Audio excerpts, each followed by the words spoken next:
All right, everyone. It's been quite a day here at the Voice of College Football, starting at 11 a.m. Eastern Time with our Oklahoma Sooners live show. And we have gone full throttle throughout the day, just concluded West Virginia Live. So check that out with Golden Blue Dude, just posted to the main channel here and also on the West Virginia channel. So check that out. Our West Virginia channel. We want to get to 1,000 subs, so please subscribe over there. We had Iowa Live and Nebraska Live tonight as well on the Voice of College Football. Now we dig into something that we typically release a lot sooner, right after the conclusion of the season. However, some things got in the way, and now we are finally getting to our 2022 1 through 131 rankings. So, as most of you know, each and every Sunday during the season, we release our top 25 that actually makes sense. So this is an extension of our top 25 that actually makes sense, our 1 through 131 rankings for 2022. Now, coming up in the next few months, we will create our 1 through 131 program rankings. That's different. These are simply based on the 2022 performance and record, but our program rankings are a complete look at where each college football program 1 through 131 rank and where they stand. And so that's another rankings that we will present here in the next few months at the Voice of College Football. We want to take your calls. We can talk about the 1 through 131 rankings, of course, but we would also like to discuss anything on your mind concerning college football, of course. Big coaching changes at Alabama and at Miami in the last few days. And transfer portal obviously concluded the first session of the transfer portal just in the last week. And we've got another transfer portal session coming up on May 1st. So much to talk about in college football. So bring your comments and questions there in the live chat. And, of course, give me a call. We have dropped the link in the comments section, but there you just got to look at 1 through 131, and we will continue to roll that so everyone can get several looks at it.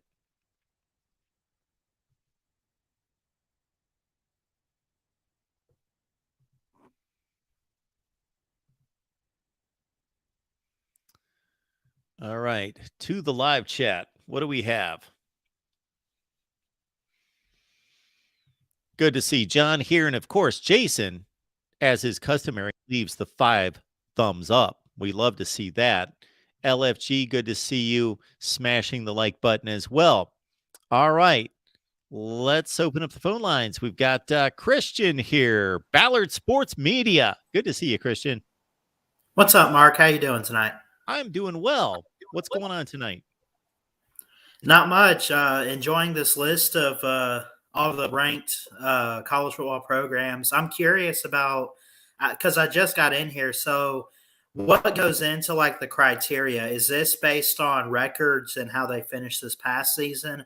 Or is this basically a preseason launch to 2023?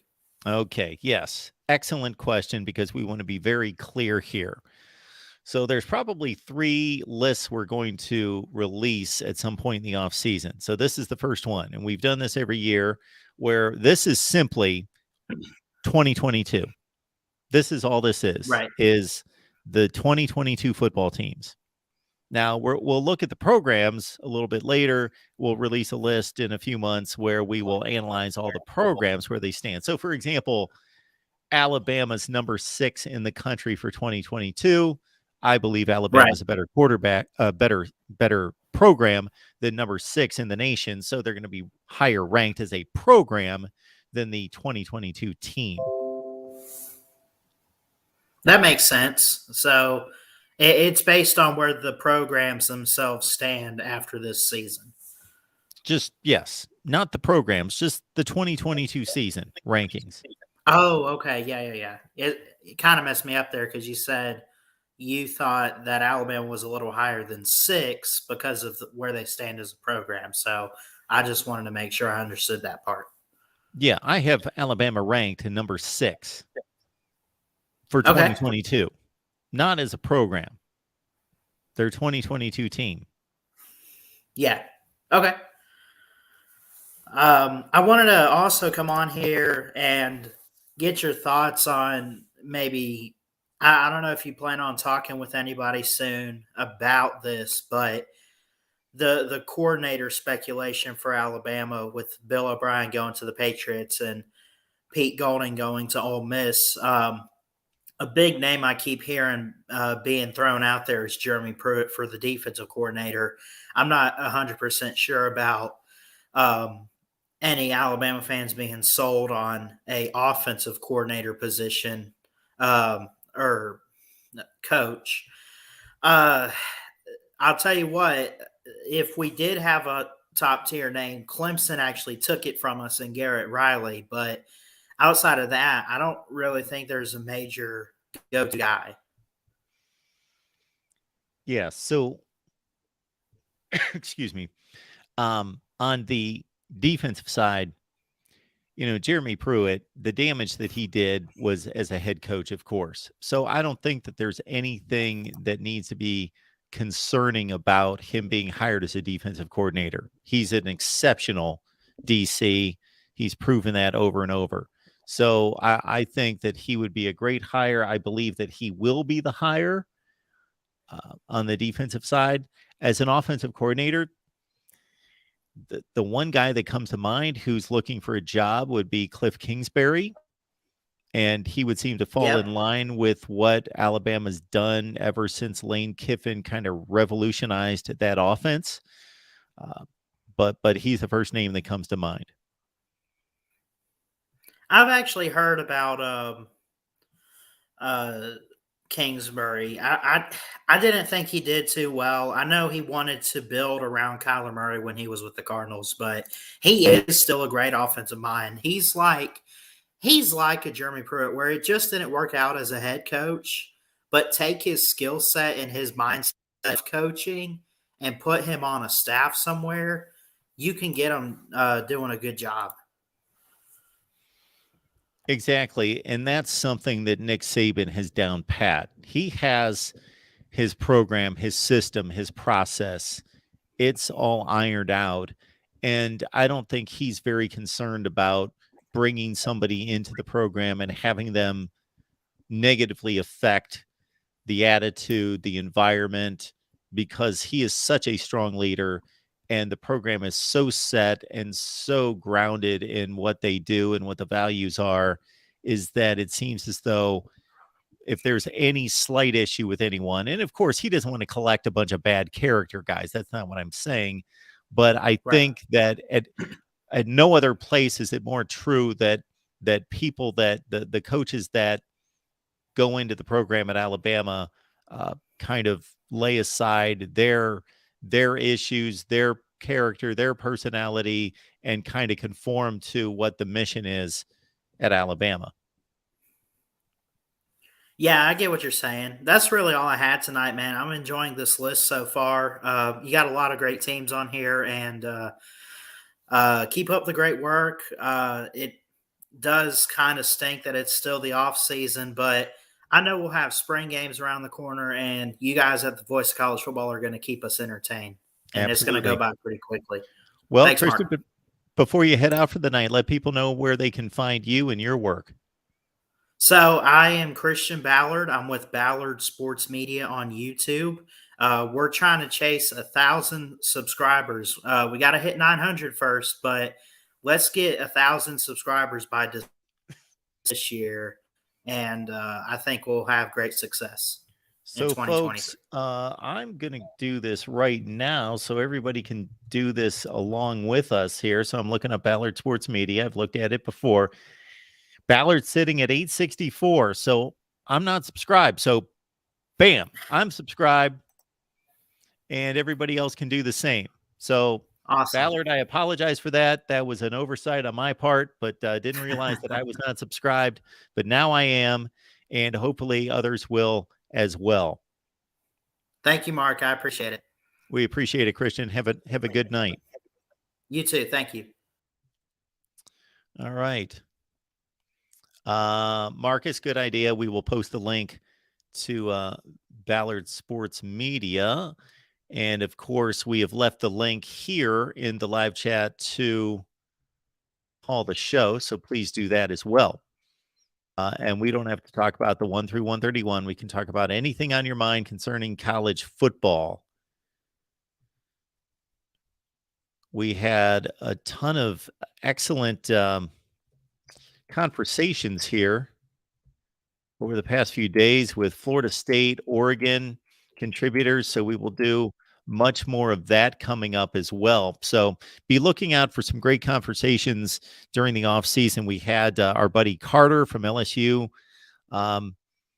YouTube fame, and our buddy Spencer McLaughlin from Locked On at Ducks to talk Oregon football. So a lot of great content. So lock in. Welcome to the Voice of College Football. The real MVP's on the line.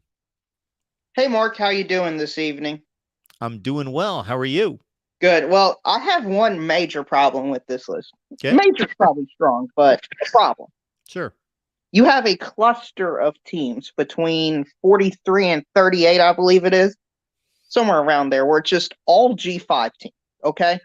Okay. And you know my feeling about the G5 teams, that they are basically in another world when it comes to their level of competition, okay? Yep. So when you have teams below them, like Wisconsin, Arkansas, and in Kentucky, I'll admit Kentucky was the reason I called in. I just don't see how you can have a team like Air Force, whose schedule, they didn't play anybody decent. I would say decent all year. But yet they went 10-3. So do you think you might be looking too much at the record?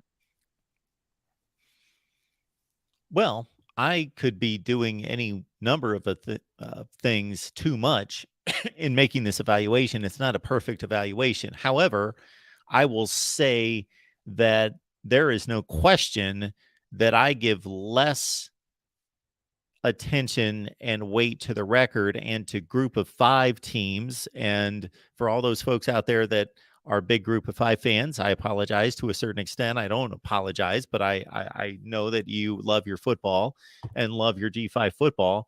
But I routinely rank group of 5 teams lower than the national polls do. So my rankings of these G5 teams, I guarantee, are lower than most, if not everyone else, but they're still too high for your taste. Yes, because the way I view rankings is if Team A and Team B played, who do I think would win the majority of time? And I know Wisconsin had a down year. I know Kentucky had a down year. And Arkansas I can listen to because they lost to Liberty at home. But I still think, man, Air Force, Boise State, they just lost too many games against the group of 5. That's just my big problem. Like Boise State, for example, they lost 4 games. They lost to Oregon State by 17. They lost to UTEP by 17 points. I mean, these teams aren't BYU by 3. They lost to Fresno State by 12. These aren't your elite of the elite teams. They're playing every week. Yeah, but we can also point to Kentucky lost to Vanderbilt. Wisconsin lost to who? Michigan State. Arkansas lost to Liberty, as you noted.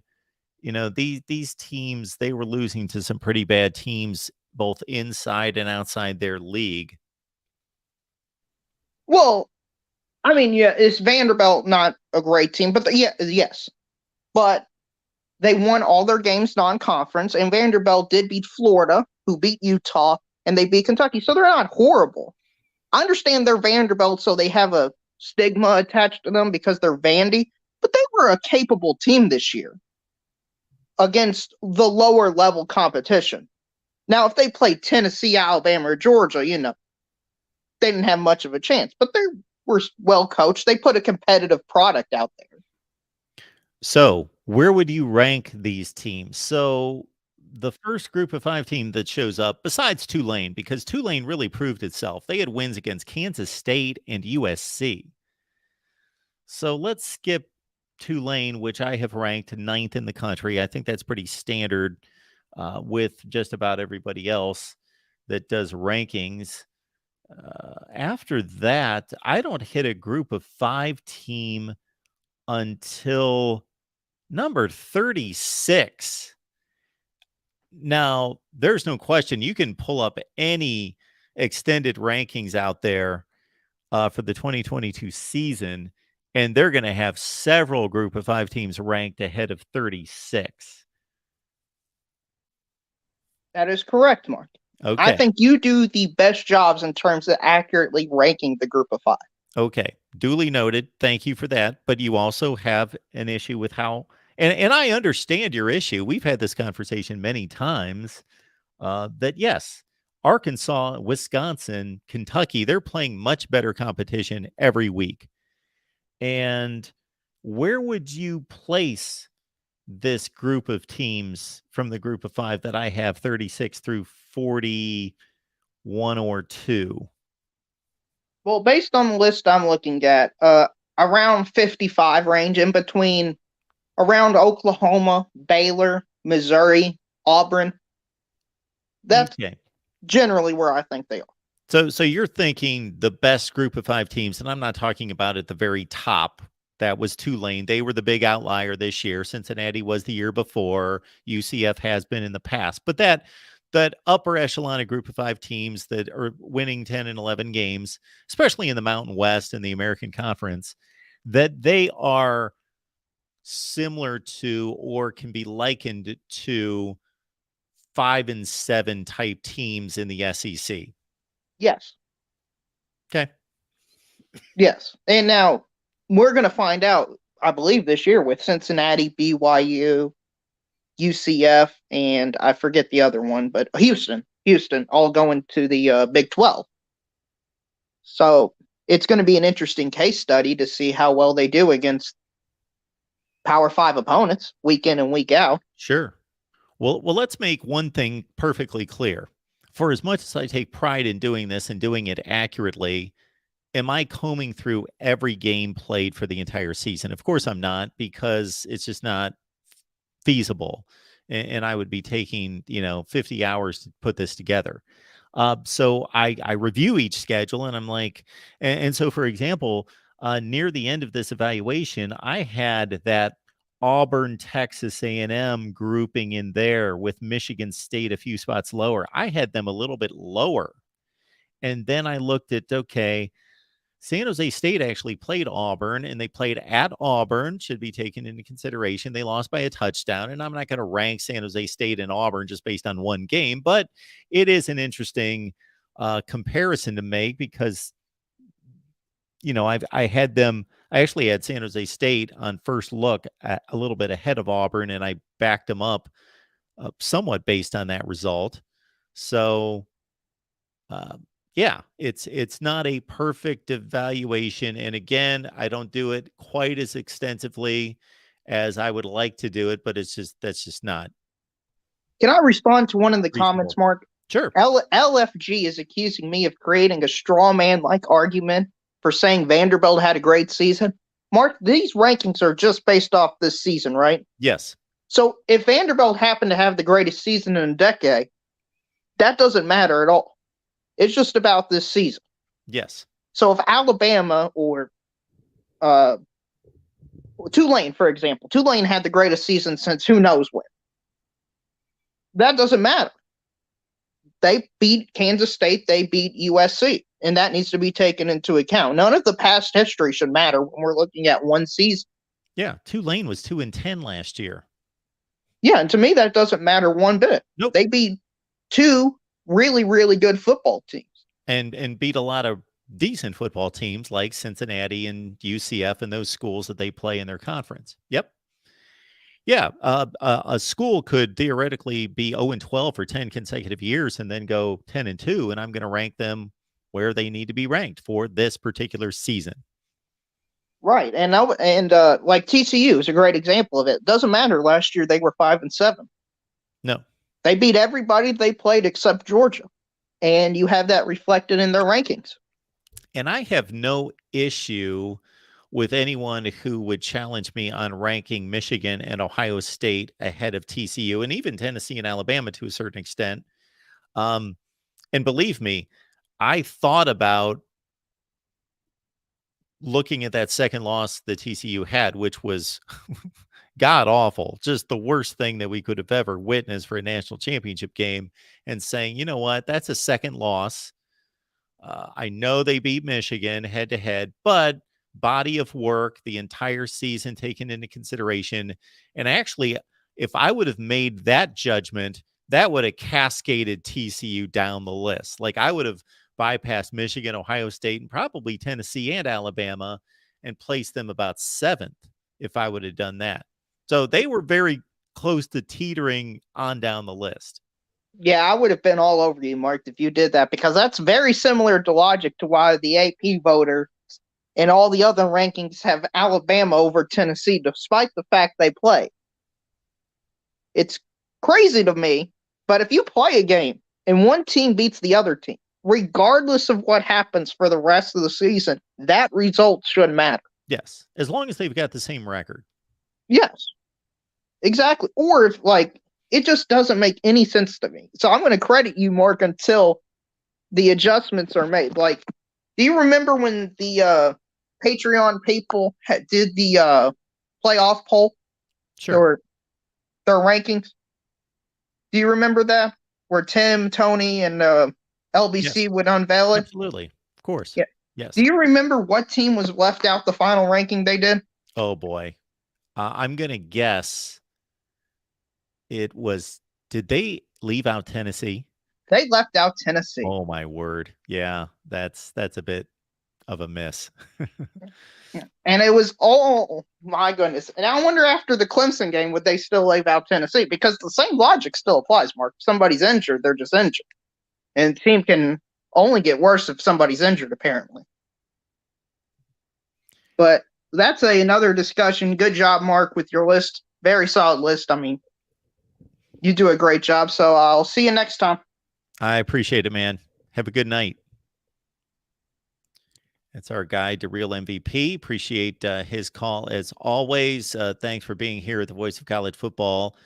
Bring some folks with you. So we are building something here and expect to get bigger and better and do a better job of providing content going forward. So if you enjoy what we do, please tell people out there. So consider this. The people that you come in contact with on social media and otherwise, they have no idea who I am or that we do this constantly every day. And so we would appreciate if you would tell folks out there about the Voice of College Football. All right, next caller up here. We got Go Dogs. What's going on tonight? Hey, what's up, Mark? It's Andrew. It's good Andrew, to talk what's to you. going on? Hey, man, I don't know. I can see where DeReal is coming from on TCU. I do understand his point of view, but I just don't know if I can agree with it. So I wanted to ask you a question, which was, is the two teams that are in the national championship always going to be ranked 1 and 2 in your final list? Because, I mean, how much would Georgia have had to beat TCU by in order for them to drop out of the number 2 spot? Yeah, I totally get your point. And did you hear what I had to say to the last caller? I heard most of it. Yeah, I said that I was teetering on. Okay. So I'm asking, like, at what point, how big would the margin of victory had to have been where you were no longer teetering? Okay. The margin of victory at that point, 65-7, 85-7, is almost inconsequential. Georgia just obliterated them way beyond what any Georgia fan thought was possible. You know, I thought Georgia was going to win the game by 20 points. I thought that they were going to just prove to be a much better. It wasn't even in the same vicinity of a game as what I anticipated. I thought TCU would put up some kind of fight. It was just like, you know, that was Georgia playing the worst team in the Power Five. You know, that was Georgia playing, Georgia Tech gave them a much better game. You know, we can't even put into context how lopsided that game was. Because the results on the field factor into your final rankings. And the results of both Michigan and TCU finished with 1 loss, but the results, I mean, everyone watched both of those games. And so Michigan's results on the field, while they both resulted in a loss, TCU's was far worse than Michigan's. Okay, here's the deal. that I don't know how long you've been watching me, but I rank based on the resume. So this isn't necessarily what I believe in terms of how I believe how good I think these teams are. This is not how good I think these teams are. I think Ohio State's better than TCU. I actually think Michigan's better than TCU. They just didn't win the game. So TCU's got to be given credit for winning the game. So this is not I think Alabama's better than TCU. So this is not my opinion on how good I think these teams are. This is a resume ranking. So TCU beat Michigan in the national semifinals. So that was where I got kind of hung up. I did not want to rank Michigan ahead of TCU because TCU beat them head to head. And actually, even though it was a one-score game and Michigan technically had a chance to pull the game out on the final drive, they really were playing way from behind the entire game and just desperately trying to catch up. Right. And by the way, Mark, I've been watching you for a long time and I love all that you do. So I appreciate what you do and I hope you keep doing it for a long time. Well, I appreciate that. And I'm here to be criticized and questioned. So that's part of the deal. So I appreciate that. I'm not taking any offense to that. I just didn't know if you understood my and I think approach. that I think that you know where I'm coming from on that, but I'll leave that one alone because I have another question about Iowa sitting at 29 and why you think Iowa can be considered a top 30 team, because I was born in the state of Iowa. And even though I'm a huge Georgia fan, I do pay attention to Hawkeye football. And I had to look up how pathetic their offense was after the season ended and they were 130th. So that statistic and their record, I mean, is equitable to a lot of other teams that finished farther below them on this list. So why did you put Iowa at 29? Okay, so I am well aware of how bad Iowa's offense is. Believe me, we do an Iowa show on Tuesday night. We did it this week on Friday, and we talk about how deplorable the offense is. I actually produced a video on the Iowa channel this season, basically putting into context how historically awful their offense is. So I'm all over that portion of it. But again, it's a collective team, and Iowa's defense probably is one of the 5 best defenses in the country. Now, I'm not ranking offenses and defenses and really taking that into consideration. And again, I'm not even looking at who do I think is going to win a game between Iowa or, pick another team off that list, Louisville, NC State, Wake Forest, etc. I'm looking at I'm ranking and rating the resume. And I just believe when it all shakes out that and again, you've got to understand this as well, is that not every position on any list, at least that I create, is created equal. Like the same distance between 1 and 2 isn't exactly the same as 2 and 3 and 3 and 4 and all the way down. You could have a clump of teams between 20 and 40 that are like that close, like razor close. Yeah, I can see an argument to be made to put Iowa at 29. I could also see an argument to be made to put Iowa at like 49 as well. Yeah, you're right. But I guess I appreciate that, Mark. And I guess my last question before I go is, based on these final rankings, do you think there's a definitive answer to the question of which Power 5 division was the best? Or do you think there's a separation between a small group and the rest? Or what do you think about what the best division was in Power 5? Oh, so you're not saying conference, you're saying division. Correct. Because you've got, Penn State, Michigan, and Ohio State are all in your top 7. So, again, I'm going to differentiate what my opinion is. Like, for example, I believe that the Big Ten is the second best conference in America. I wholeheartedly believe that. But the results on the field are very inconsequential. They're very just close between the Big Ten and other conferences. They did not distinguish themselves as the second best conference. But I truly believe it's the second best conference. So the same thing here. Off the top of my head, I think this past season that I would tend to think that the SEC Eastern Division was the best division. Which division? The SEC East. Wow, I thought you were going to say Big Ten East. Well, yeah, I mean, I think that would be surprising to a lot of people. I didn't even pick the SEC East as the strongest division. I thought it was the Big Ten East.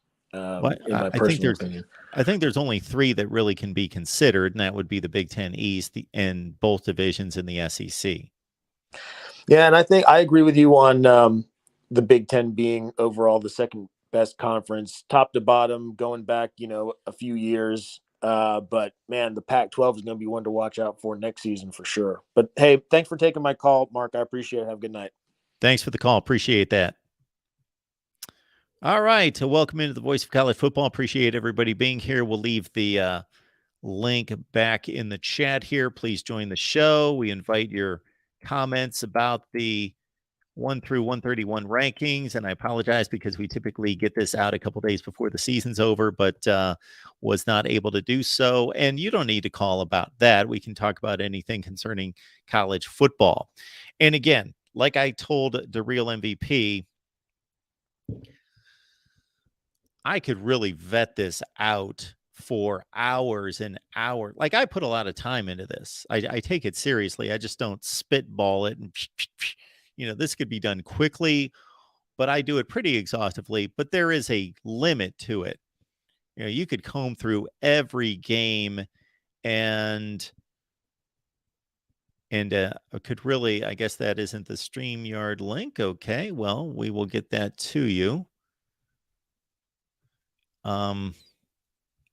Again, is this done quite as exhaustively as I would like? Like, if I had all the resources in the world, I would vet this out a little bit more and it would be slightly different.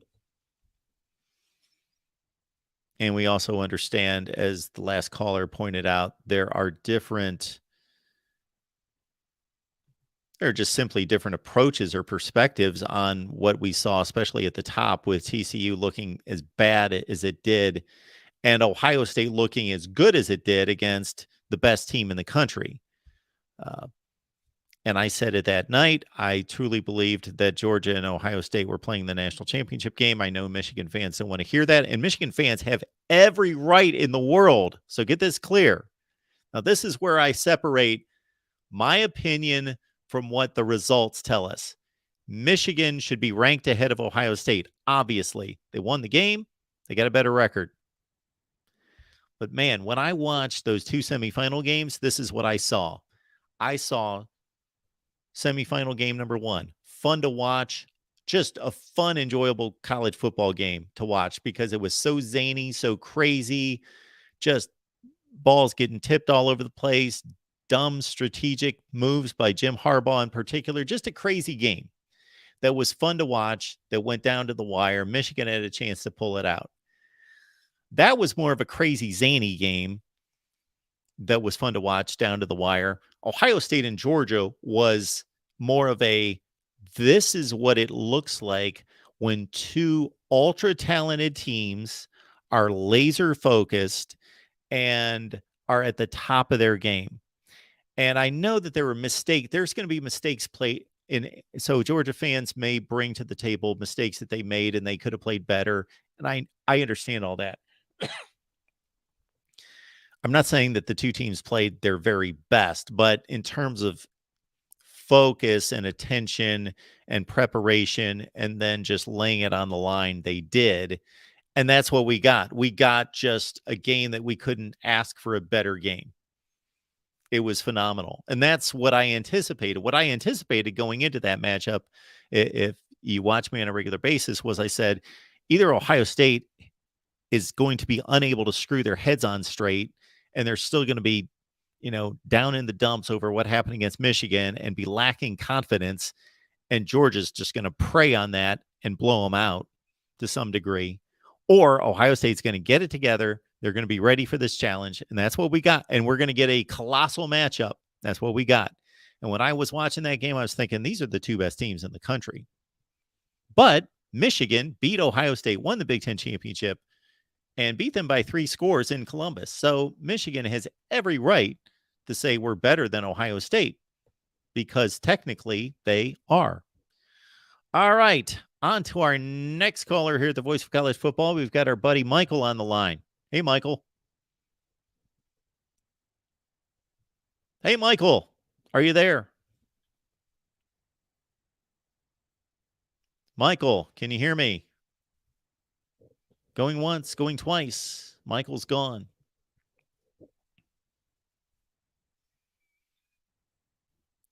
Marcus points out here, zany. I use the term zany to describe the Michigan loss to TCU, like the zebra calling back a TD. Okay. When it comes to that situation, I believe Michigan most likely got ripped off. Okay. But it wasn't decisive, conclusive. Like I saw the replay just like everybody else about 18 times, and I'm sitting there looking at it thinking, I think that's a touchdown. I think so. I'm not sure, but I believe it's a touchdown. So I came away from that about 60-40 that I thought it was a touchdown. I thought that's a touchdown, but I'm not positive. I wouldn't stake my mortgage on it, but I think it's a touchdown. Well, Michigan gets the ball at, now this was the other oddity there, is that after that happened, Michigan got the ball. They should have gotten the ball this close to the goal line. It should have been, the nose of the ball should have been sitting on the goal line. Instead, they parked the ball back by the 1 yard line. It was like at the 3/4 line. And I'm like, why is the ball there? Why did they spot the ball there? So that was a bit odd, I thought.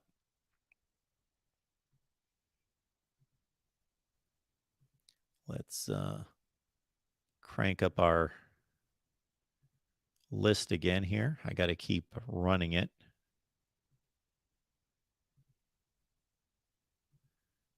Here we go.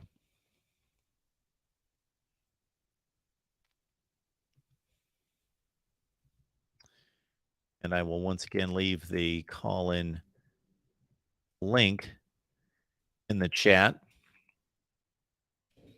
So we went crazy today, folks. We had, I don't know how many live shows. They included Oklahoma Live at 11 a.m. Eastern Time. So check out that on the Oklahoma channel. We did Nebraska Live. We did Iowa Live. Check out those shows. Especially the Iowa show was exceptional with myself and Corey Brada slicing up the possibilities that Josh Gaddis, dismissed of his duties as offensive coordinator at Miami, may be going to Iowa, and other facets of the Iowa situation. And then, of course, West Virginia Live tonight with GBD. All right. Welcome into the Voice of College Football. We got Porter on the line. Hey, Mark. Good evening. Good evening, Porter. Good to hear from you. Yeah. Good to see you. Hey, want to get your opinion. I'll give you mine. We've last 3 off seasons, we've had some earth-shattering news. Obviously, the first, or 3 years ago, it was COVID. It really had nothing to do with college football, but it affected college football, and we had to adjust. And then in summer of 2021, we had the SEC announcing that they're inviting, or that Texas and Oklahoma approached the SEC about expansion, and the SEC agreed. And then last year we had, 2 of the best brands in the Pac-12 agree to go to the Big Ten. What is your prediction for this offseason? What is going to be the biggest earth-shattering news? Do you think it's going to be related to the playoff, or do you think it's going to be related to conference alignment? Well, I believe the playoff is basically set. I know that there are still some threads of format and all of that need to be tied together, but it's basically been presented to us. So we know what the playoff is going to be starting in 2024. We have one situation that's hanging out there that's a bit curious, and that's that the Big 12 is the last conference that has put its schedule together. They have yet to do so. And understandably so. They've got 4 new schools, and for the first time in forever, not everyone's playing everyone. So they have some crucial decisions to make in putting together a schedule, trying to integrate 4 new schools, and also whatever damage they want to do to or be fair to the 2 schools that are departing, Texas and Oklahoma. However, there's been a lot said concerning and a lot out there concerning trying to move up the date of the SEC taking Oklahoma and Texas. So I'm wondering if, and it's a bit of a long shot because the SEC's already released its schedule, that, from the very beginning, when in the summer of 2021, the SEC announced that, yes, Oklahoma and Texas had approached them, they had taken them on board, and that this was going to transpire in 2025, did I think that that lame duck type situation could exist for that long? And so I'm a bit curious as to whether there's a possibility that things could get, I think what a lot of people in power are finding out in recent years is that things can get done faster than ever before. Things can get done and they can get onboarded quickly. So that's a possibility that Oklahoma and Texas will be playing in the SEC in 2023. Possibility. Yeah, you must have. I think you read my mind. That's kind of what I was. Okay.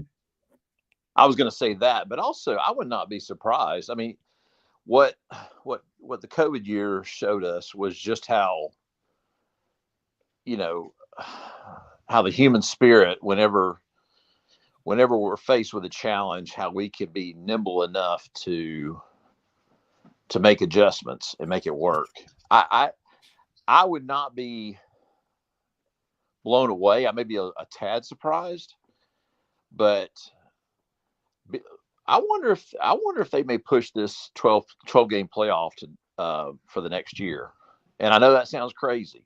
And I know you say that they got it set for 2024. I just think the money and the forces behind it, I would not be surprised if we get somebody breaks a story around May or so. May have to be before that, where they're like, let's just make this thing happen this year. And it would be so exciting to have it happen this year. Playoff games on campus and all that. And I don't mean to be greedy. I'm pleased that it's coming in 2024 at the latest, but I would not be surprised if the SEC announces in the next month or so that we're going to a 9-game schedule, and then a few weeks later they announce that we're doing we're just going to make it happen. And I think that's what's so great about the human spirit. Sometimes an emergency or whatever can cause us to put our brains together and make things happen. And I would just be over the moon excited to see that happen this year. What you are calling for, Porter, even though it seems like a monumental lift, it is a tiny, minute percentage of what had to be done to deal with that pandemic and to get games played that fall. It's not even close. All they have to do is find some sites for some games in the second round and clean up some TV contracts, and ESPN is going to be more than happy to clear whatever college basketball games they've got going to push them to ESPNU to play college football games that they're going to make a ton of money on. So contracts have to be restructured, get the lawyers involved, work that out, and find some stadiums to play in the second round. And that's really, it doesn't even come close to all the health guidelines and legal guidelines and all that had to be arranged, and then, testing constantly and preparing, and travel and all the things that had to be restructured and approached much differently that entire season compared to what you're proposing, which can be done. I think it can too. I mean, we're about into our third or fourth cycle. I can't remember what we're into, but in terms of these bowl games getting their shot at being the premier locations. I mean, I think the Rose Bowl has hosted 3 playoff games. I think the Sugar Bowl has 2. Peach Bowl they've done 3. So my point is, it's not like these bowl games have waited to get to a point where they're hosting a semifinal. I mean, they already have hosted a semifinal. It's not like they've waited 10 years to host one, and then all of a sudden the rug's going to be pulled out from underneath them. All the 6 major bowl games are in great shape. I mean, they're all going to be major games going forward once we get to the 12 game playoff. I mean, they're either going to be in the quarterfinals or they're going to be a semifinal location. From the way I understand it, I think there will be 4 quarterfinal games and then 2 semifinal games, and so that's 6. So it's just going to be a nice rotation between all of them. So I know the executive director of the Peach Bowl down here. I mean, he's really excited about it for that reason. For years, I mean, like when Pitt and Michigan State played, I mean, the Peach Bowl was just an exhibition game. And then the next year, obviously, or this past year, it was an epic game. So all 6 of these games have to be pleased with their position in the playoffs. So sure. And the other thing I was going to ask you from Ohio State perspective. By the way, I think I told you this the night of the Ohio State Georgia game. I was just so impressed with Ohio State and just how classy your players were when they were down here that week, and really like Day. I think he is an outstanding coach. I've kind of taken Ohio State on to be my second favorite team. Wow. Here, so they only have one more notch to go. Well, I'm gonna. Yeah, well, nobody's climbing that mountain. When you have 2 degrees from University of Georgia, nobody's going to supplant that. But wanted to get your assessment. What do you, as someone from Atlanta that takes pride in, has seen the Peach Bowl go from this awful bowl game when it was at Fulton County Stadium and it was always rainy, and to what it is, and then it got an upgrade going to the Georgia Dome, and now it's in this beautiful place. What did you hear from the Ohio State people about how they were treated? I mean, well, what's their assessment of how I know the game didn't go their way, but in terms of the prestige of the Peach Bowl going forward, what's kind of the Ohio State's feeling on their experience? Well, first of all, my memories of the Peach Bowl, and they're not as intimate as yours, being a native of the Peach State and right there. But as a college football fan watching the games on TV, I enjoyed the Peach Bowl. I enjoyed those Purdue Tennessee games, and I could name all sorts of different matchups playing at Atlanta Fulton County Stadium in the rain. Oh, that's football. Yeah, it was awful there. Okay. Well, yeah, it's not a great stadium, but who had a great stadium back in the 70s and 80s? They didn't exist back then. In terms of feedback, I don't know anyone personally that attended the game as a fan. You know what? I know friends who had friends or people that I know that went to the game, but I didn't talk to them directly. And so I didn't really hear anything about that. From our Ohio State writers that we have on, they went on and on about the accommodations. Now, their experience is a little bit different, but they thought everything was exceptional, first class, just Good. Run as well as any event that they've attended. NCAA tournaments, Final Fours, national championship games in football, the whole deal. Yeah, Well, good. I'm glad to hear that.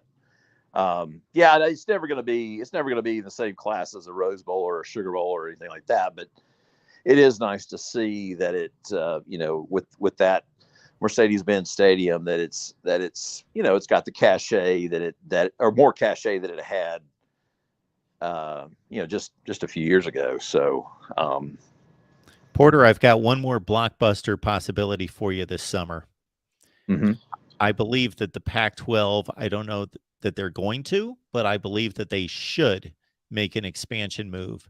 They need to get out in front of anything else that could possibly happen, whether that's them getting poached again by the Big Ten, i.e. Oregon and Washington. They need to solidify their conference. Yeah, I mean, but I guess the Big 12 has been so aggressive in getting BYU and getting some of the others that up that way. Who do you think the Pac? If you were commissioner of the Pac-12, who would you try to poach? Well, I would have to call on our buddy Tony Altimore, who's got all those facts and figures and metrics concerning endowments and enrollments and all of that. But based on what I remember, and I certainly made my, I produced so many videos, I forget what I even recommended at the time. But after I researched all of that and looked at it, I believe my choices were some combination of Fresno State, San Diego State, and SMU.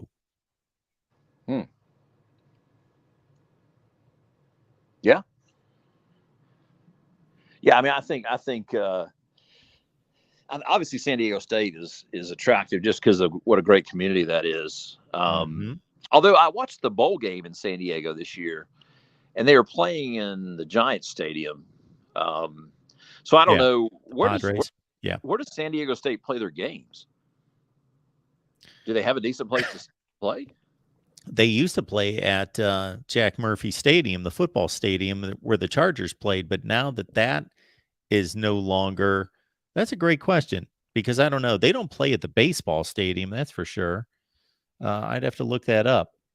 I mean, that was just that was just so odd. I think North Carolina played that game. I can't remember who else, but it was the Holiday Bowl, and I remember watching it thinking, man, this is just a strange place to play a football game. But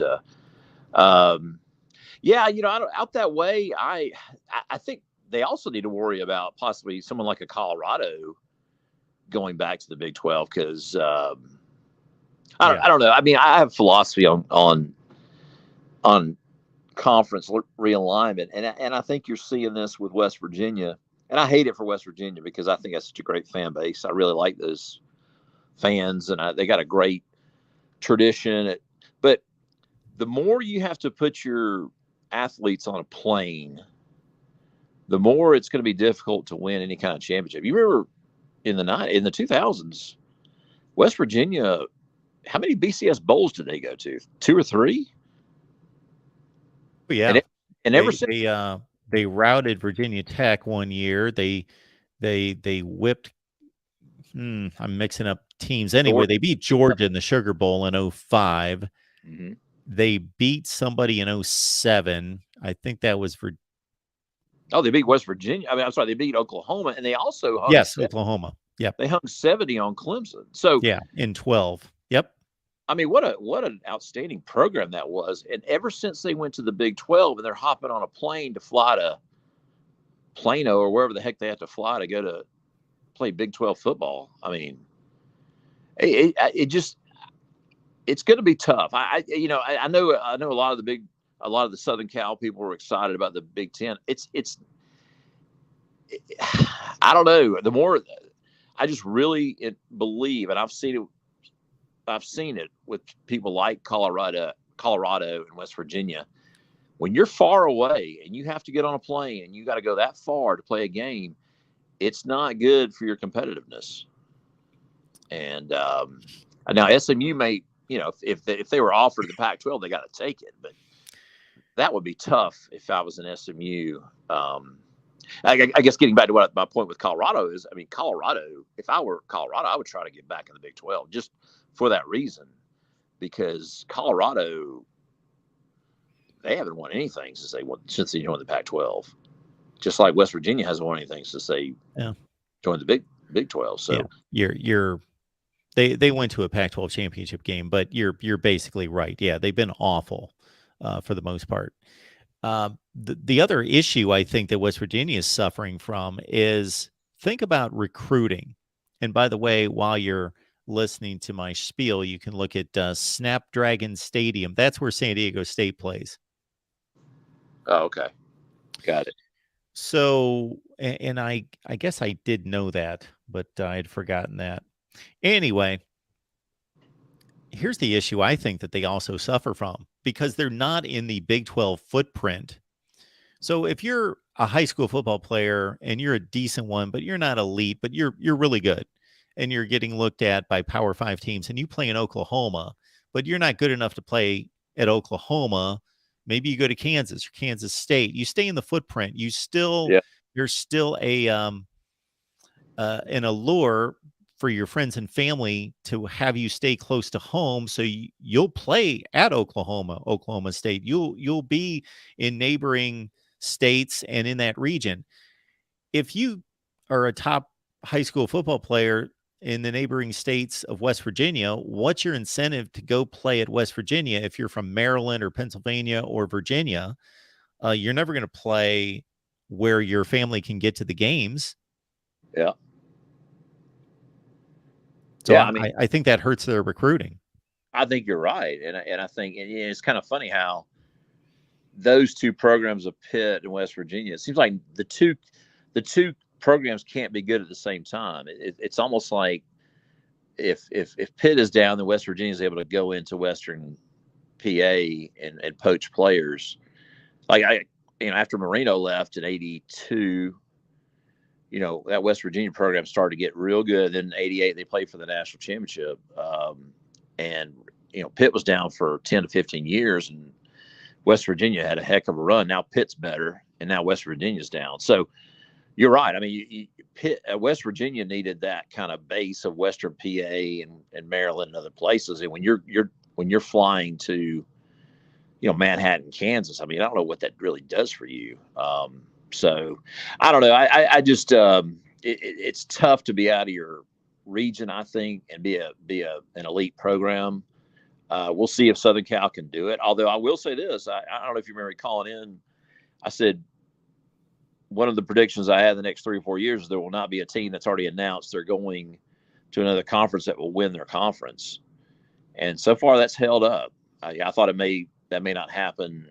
I thought Southern Cal was going to win the Pac-12. They ended up not winning it. So we'll see if that prediction holds true. But I don't know if you remember that conversation you and I had. So your prediction was none of the teams that announced that they were going to another conference would win their conference this year, meaning Texas, Oklahoma, USC, UCLA. I said they wouldn't win it until they left.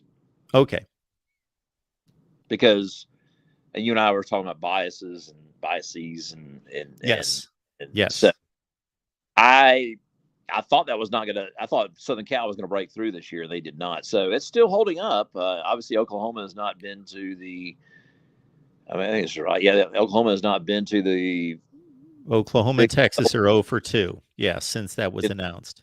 They've not neither one of them have been to the 0 for 4 combined. Yes. Yeah. So, and basically your theory was that the conference would do everything in its power to make it difficult for them to get to the conference championship game. Yep. Absolutely. So I agree. We'll see. Well, we're really going to see an example of what you're talking about when the Big 12 releases its schedule, if there is not a departure of Oklahoma and Texas, because there is scheduling flexibility there. So they're going to have all sorts of options to stick it to Oklahoma and Texas, with BYU, Houston, Cincinnati, and Central Florida coming on board. Oh, is that this year? Yes. That's going to be fascinating. I love this. I didn't know that. Love it. Wow. Okay. That's going to be exciting. I know the ACC. I don't know what when it came out, but they had a really nice. I don't know if you get the ACC network where you live, but they did a nice schedule reveal. I guess it was last winter, maybe. They had Mark Richt on there, and I can't remember the quarterback that played at Florida State, and Manuel. DJ Manuel. Yeah. And they did a nice job with that schedule release. They almost did it like an NFL, which I wish the SEC would kind of do something like that. But we're just so ingrained in our. I mean, we've got to make plans to, if you're going to travel to Knoxville or somewhere, you got to know 3 years in advance for some reason. But that's just how we are. We just like to know. We just like to know. Well, have our games lined up. Porter, as I've said for ages, college football is missing it when it comes to making a big deal out of its schedule release. And as you mentioned, the ACC actually is doing the best job of any of the major conferences in highlighting that. Actually, they're releasing it this Monday at 7 p.m. Eastern time in grand fashion on the ACC network. And we're going to go live right after to break it all down. Good. But as I've stated for years, college football should have a schedule release similar to what the NFL does, where the NFL has basically made a national holiday out of its schedule release, which is ridiculous because if anybody understands NFL scheduling, you can guess 13 of the 16 games that are going to be played for every team. So there is no mystery to the schedule release besides the dates assigned to these teams. So it shouldn't be such a fascination, but it is because the NFL does just about everything right. And that's what they do with their schedule release. College football should do the same thing. May 1st is the schedule release, and that would be so phenomenal to see the entire schedule unveiled on May 1st. Well, I mean, I know what you're saying, Mark. I don't disagree with you. It would be great TV, but if you're, I know your team is in Columbus, which is a nice sized town, but Athens is not the biggest town, and what a lot of these families do, and I know I'm not, you don't count me in this group, but what a lot of families do is they pick their favorite hotel, and they look at that schedule and they book the rooms years in advance, and there's probably a handful of good hotels in Athens, not that many. It's just logistically for a lot of these small college towns, they need that time to plan and secure their hotel rooms, and in some instances have to get their airline tickets. So it's I don't disagree with you. I'm just saying that for a lot of the alums in Athens, they get set in their ways, and they if something like that were to happen, where they were in limbo 6 months before you said May, so that's the 5th month. So you're talking March 1st, whatever the date. Just give my scheduling committee a couple months to put it together. Hey, I love it. I'm just saying that a lot of you would get so many negative calls to the athletic director if they were in limbo 5 months before the season started. They wouldn't know, when to schedule this and when to schedule. I know it sounds crazy, but especially for someone that, someone that's in Austin or Columbus, where you have multiple hotel rooms and, direct flights to those cities, it's just not that way in some of these small college towns. Sure. I'm telling you. No, it's a legitimate point, although, they can complain all they want to the athletic director. If it's all said and done, then the athletic director, of course, has no power to change things. But I just think that would be phenomenal, and I see no reason. You're giving me some, but I generally see no reason not to do it. Yeah. Except that college football is run by 5 separate guys that all have, and rightfully so. Greg Sankey's employed by the SEC. He looks out for the SEC. He's not looking out for college football. And the same is in play for the other conference commissioners. They do what's best for their conference. But we need somebody in charge that's going to do what's best for college football. Mm-hmm. Yeah, I don't disagree. It's just things move a little slower down here. I'm just telling you. So in terms of that kind of stuff, because I mean, it really is cultural. It really is.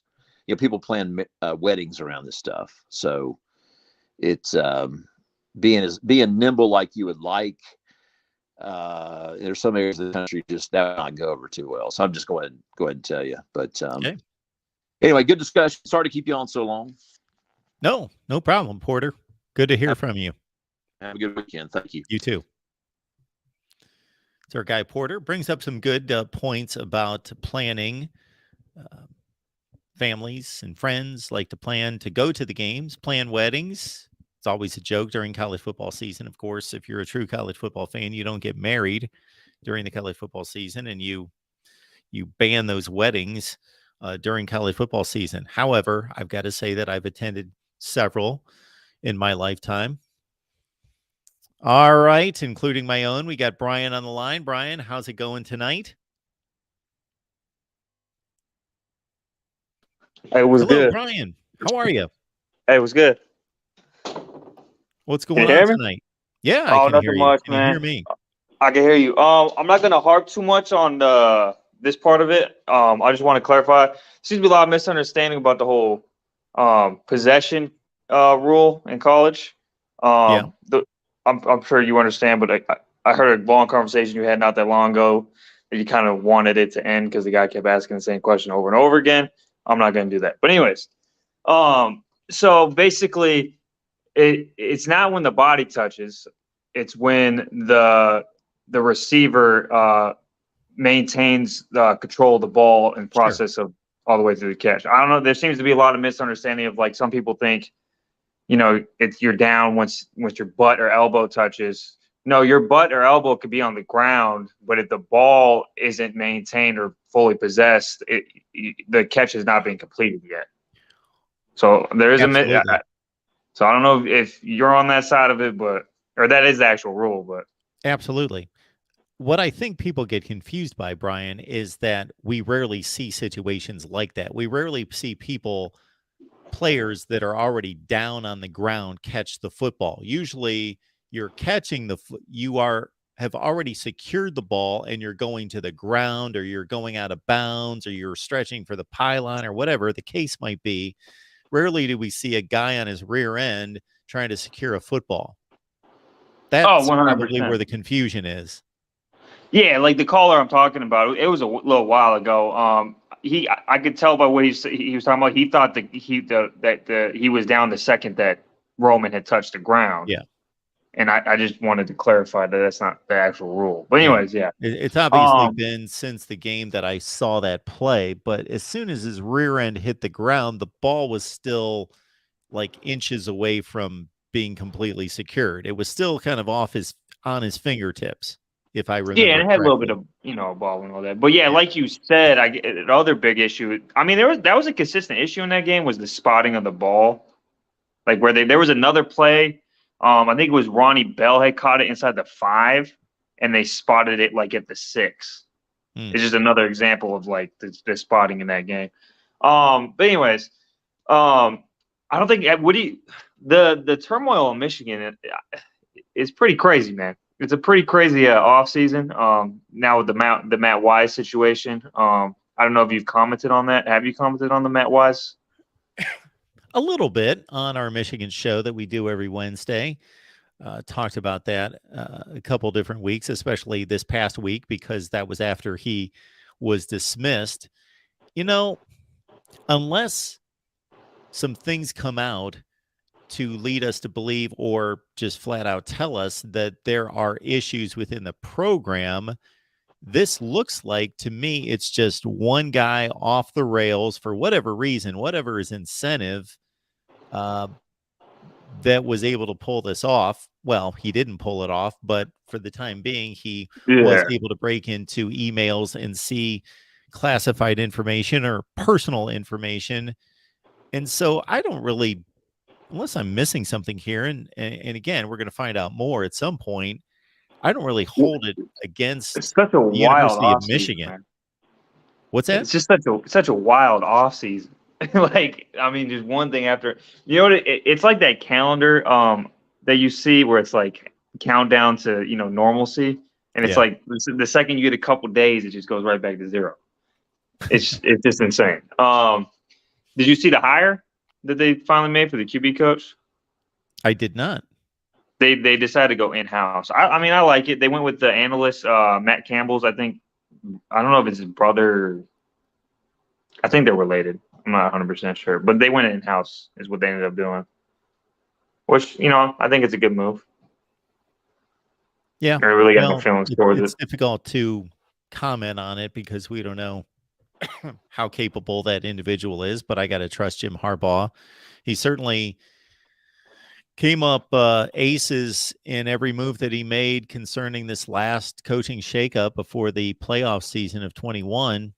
They made all sorts of moves. They get the DC from the Baltimore Ravens. They changed up how many position coaches from 20 to 21, and they all worked.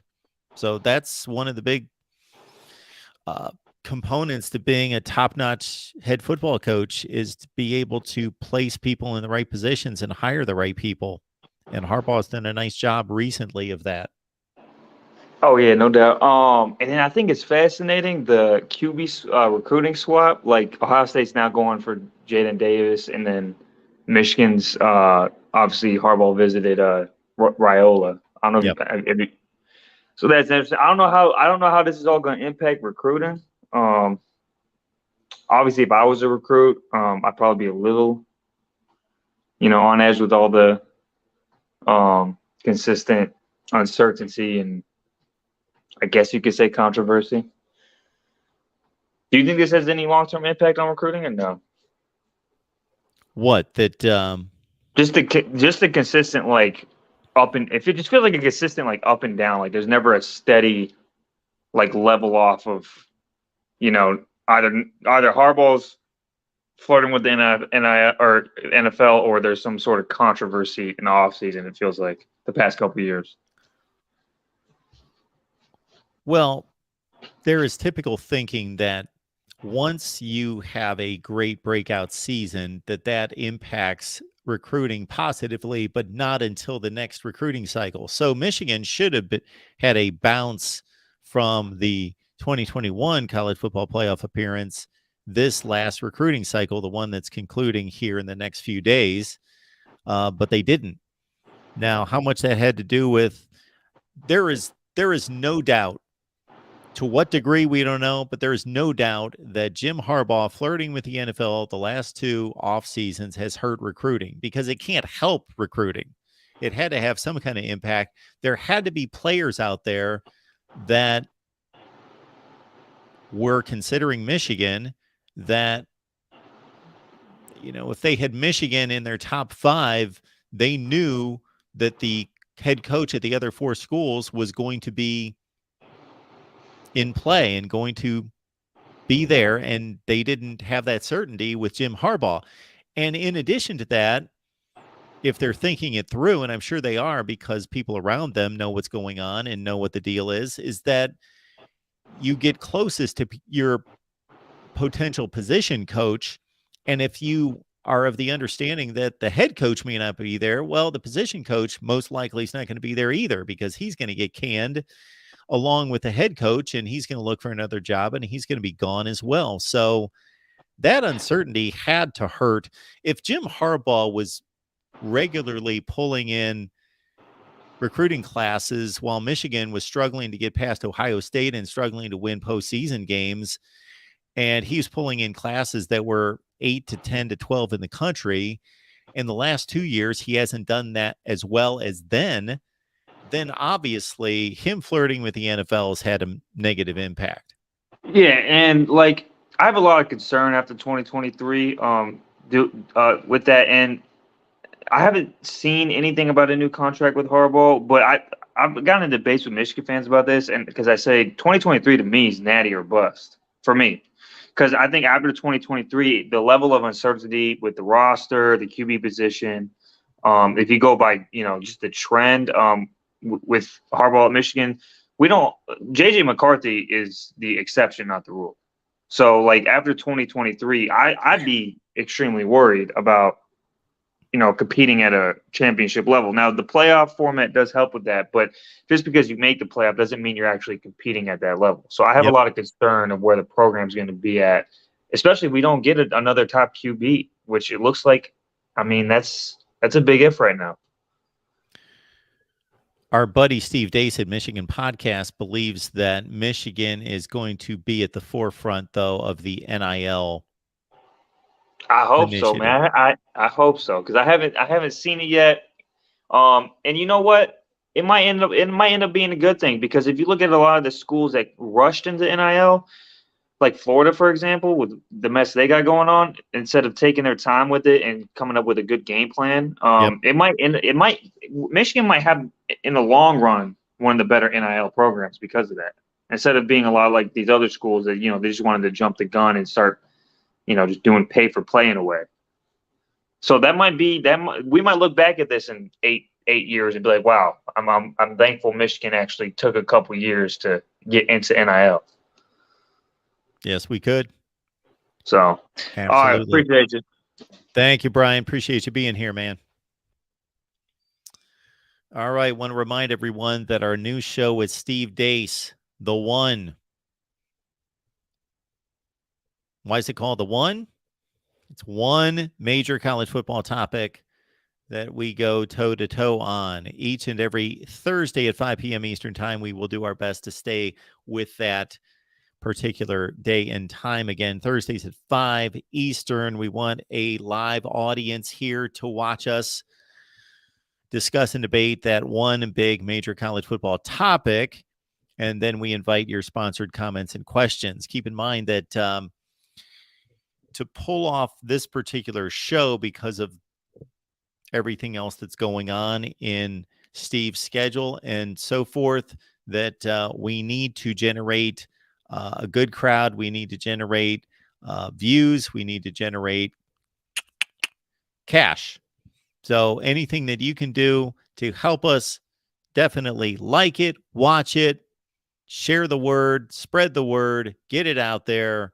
And of course, we could use a sponsor for our endeavor with Steve Dace as well. So we would love to have a sponsor for that. So if you have any contacts to anyone, we could certainly, anyone that I come in contact with about sponsorship, keep in mind that I roll out all the metrics, all the analytics from YouTube to let them know exactly what they're getting. And certainly not just what we deliver here on the main channel, but all the alternate team channels. We can promote them on social media, whether that be on Twitter or other platforms. So there's a lot that we can do for a sponsor. So please let us know if you have any contacts to any potential sponsors, and specifically for our show with Steve Dace. The One, live every Thursday at 5 p.m. Eastern Time. All right, everyone. That's our last caller on the night. We appreciate everybody being here at the Voice of College Football. And let's see. I've got a Clemson record tomorrow. I've got a Florida State record. And we also are talking to a Nebraska commit and signee. So a couple great content offerings coming your way. And we'll be back very soon here live. I need to set an off-season live schedule. We will do that soon. Still trying to get my footing here with all that's been going on in our lives over the last few weeks. So we are still planning for the off season. So bear with us, be patient, and we will get it done right here at the Voice of College Football. Thank you all for being here, and we will see you soon.